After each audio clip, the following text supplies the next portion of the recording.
L'un des temps forts de la cérémonie de baptême et de remise d'épaulettes aux élèves commissaires et officiers de l'École nationale de police, promotion 2008-2010, a été l'occasion pour l'institution de dévoiler ses atouts.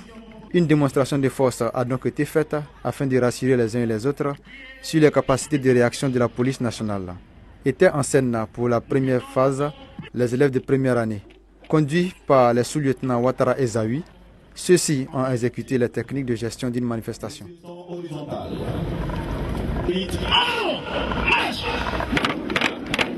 Voilà.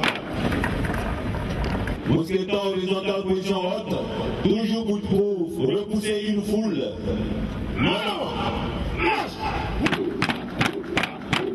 Voilà. Pas à pas, on découvre la fonction de chaque objet. Pour contenir des émeutes, on utilise le bouclier et les mousquetons. Ces élèves policiers ont exposé différentes techniques en fonction de la situation. Ici, la réaction quand la foule est hostile est trop forte.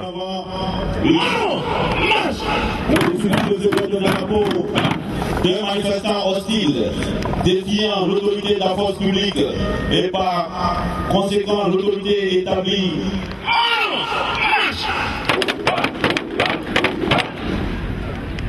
Véritable démonstration de force de la police nationale.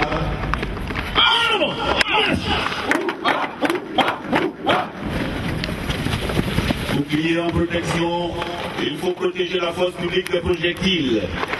C'est bien ce qu'ils sont en train de faire. Effacement. Effacement.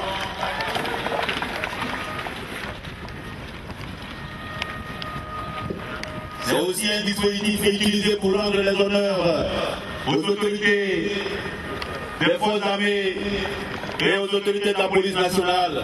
Le sous-lieutenant Ouattara Kabaoussé.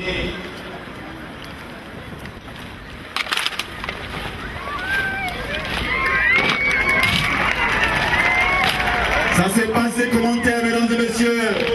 Voilà. Je vous annonce qu'ils sont encore en première année. Et voilà déjà ce qu'ils savent faire. Et pour vous dire qu'à l'École nationale de police, il y a des véritables hommes de métier. La deuxième phase de cette démonstration de force était celle de la brigade antiterroriste, conduite cette fois par des anciens, en l'occurrence le sergent-chef Monet Assou. La scène traduit l'attaque d'un groupe terroriste, tout en discrétion, et ce, par l'usage des arts martiaux.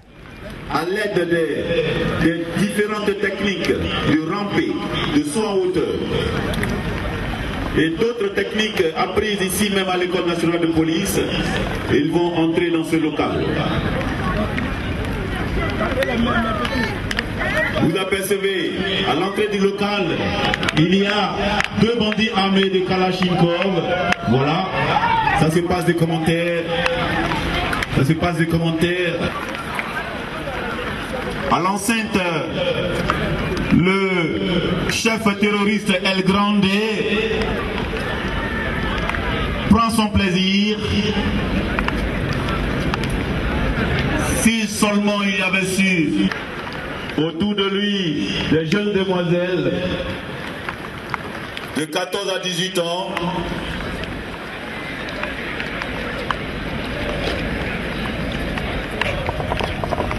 Il continue la mission.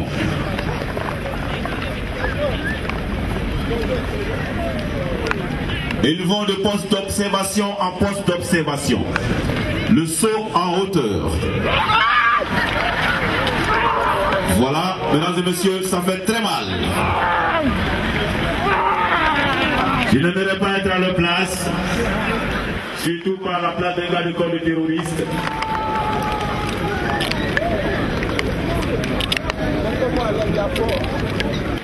Il faut aller lentement et sûrement pour ne pas attirer l'attention de la garde rapprochée de El Grande. Ils se confrontent.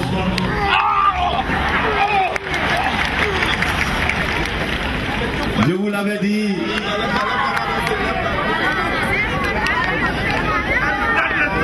De l'autre côté, la réserve se prépare, se réchauffe pour être en parfaite forme.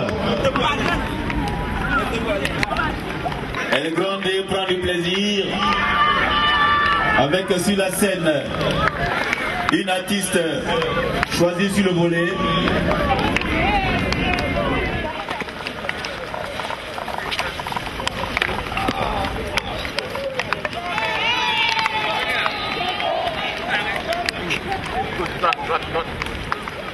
Et je vous l'avais dit, la résidence de El Grande a plusieurs pièces et El Grande ne s'aperçoit pas pour l'instant de ce qui se passe dans les autres pièces de son local.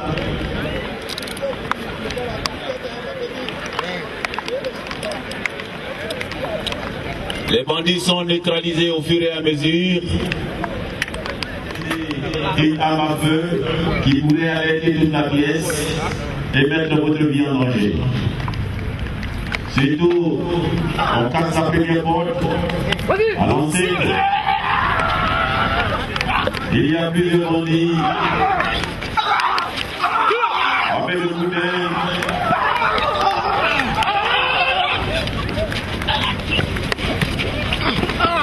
Aïe aïe aïe.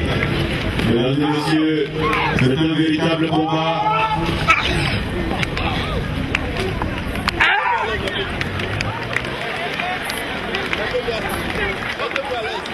Il se nomme Amina Adewa, il est dans la 5e dan, mesdames et messieurs, la démonstration est parfaite. Et lui, c'est le sergent Lokosoué. Il est également ceinture noire. Surtout, il ne faut pas faire de bruit.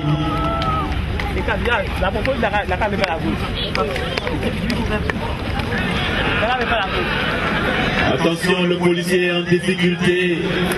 El Grande aussi a dans son staff. Et le dernier, Tata qui peut tuer. Voilà, force reste à la loi, mesdames et messieurs. Quelle que soit la force du bandit, le policier a le dessus. El Grande est surpris. El Grande est surpris. C'est un public en admiration et sûrement rassuré des compétences de la police nationale qui a assisté à cette démonstration de force.